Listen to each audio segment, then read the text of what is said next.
Want to go drinking tonight? Thanks, but I'm actually sober now. Okay, no problem. Can I ask why? I'll show you.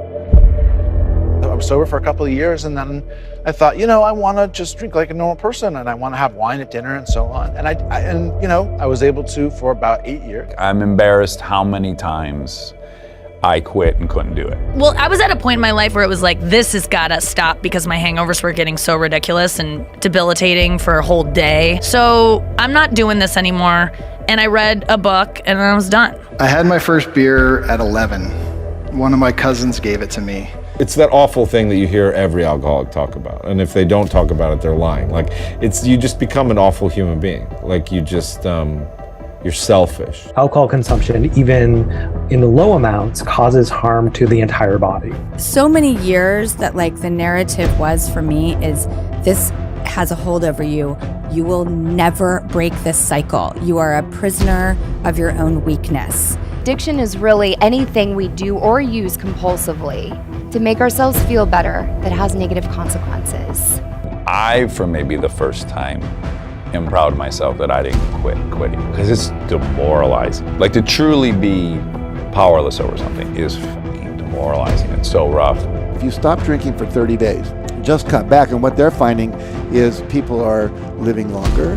That's clearing out their kidneys. Arterial sclerosis is being reversed. People are having all kinds of more energy. They're losing weight. To me, I know that alcohol is usually bad for you, but I didn't know how bad it was. I started to drink more and more and more every day. And I come home from work and I start to drink, and I just sit there and drink till I pass out on the couch. From 15 to 24, I drank and used my way through life and eventually ended up in Boston. At that point, my addiction had gotten so bad that I was paranoid and afraid of everything. To keep it simple, we use for one or two reasons. So to either start feeling something or to stop feeling something. And I wouldn't say it's a challenge every day. And particularly, the path that I'm on is, it's one I wished I could have been on a long time ago. You hear with people who are in recovery that moment of clarity where I realized I just couldn't live this way any longer. My elevator had, gone down to the bottom floor.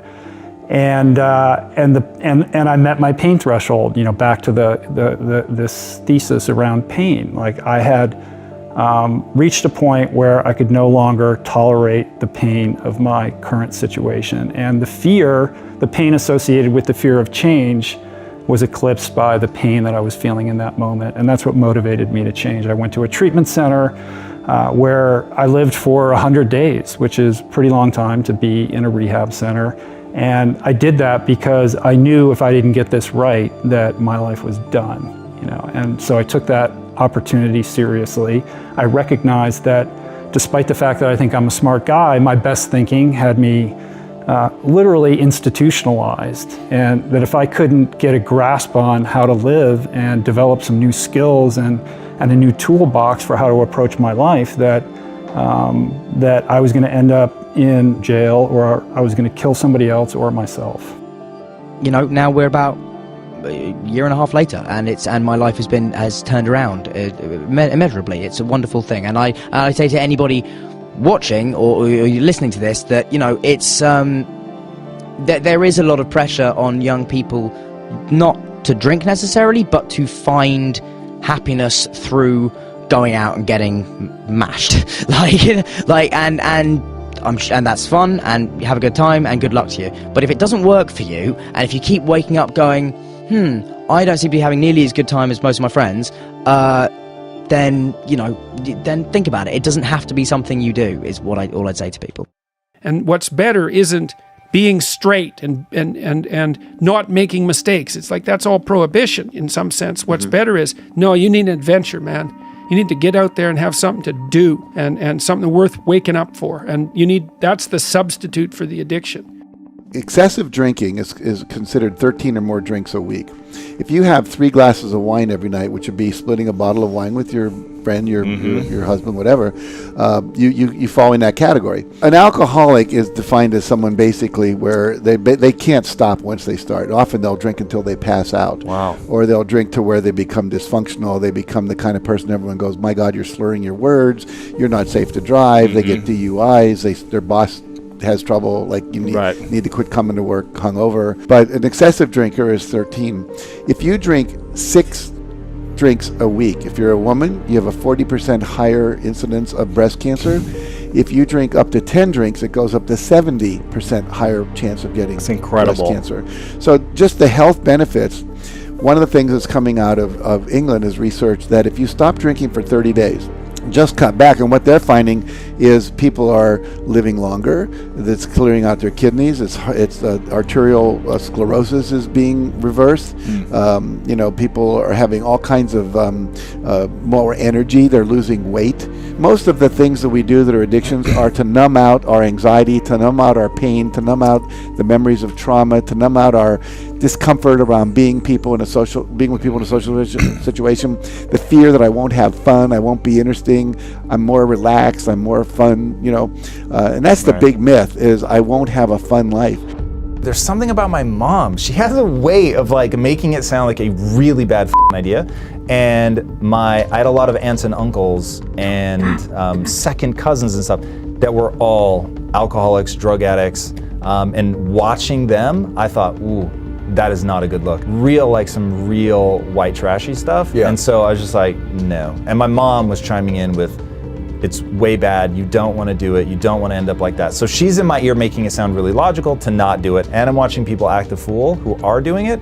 So I just thought, when I thought I was gonna have kids, I wanted to ask my mom, you were so good. Neither my sister or I ever got into trouble. We never did drugs, we never drank, no trouble, nothing. My sister to this day is the most straight and narrow person you will meet. So when you tried it, what was it like for you? Alcohol made me feel like I was suppressing the urge to dance on the table. It is awesome and I love it the most. I just don't let myself do it because it's not congruent with wanting to live forever. There's just too many downsides, but that shit is fun. So I get how people get in trouble. I just don't have an addictive personality. So for me, it was easy to be this is fun, but I can weigh it against the disadvantages, and there are way too many.